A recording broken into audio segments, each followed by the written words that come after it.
আসসালামু আলাইকুম। মানুষের ভিতরে হিংসা বিদ্বেষ মশলা নিয়ে ঠেলাঠেলি কাদা ছোড়াছুড়ি কীভাবে সরাবেন? রাষ্ট্র ব্যবস্থাতে শাসন ব্যবস্থা যদি কোরআন সুন্নাত না হয়, তাহলে এই যে মসজিদ নিয়ে ঠেলাঠেলি, একটা জিনিস দেখেন, রাস্তার একই পাশে একই জায়গায় একই বাড়িতে দুইটা মসজিদ, রাস্তার এপাশে ওপাশে।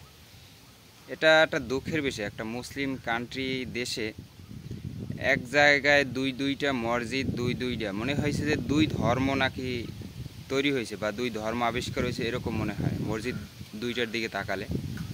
কেউ আহলে হাদিস দাবি করছে, কেউ সুন্নি দাবি করছে, কেউ হানাফি।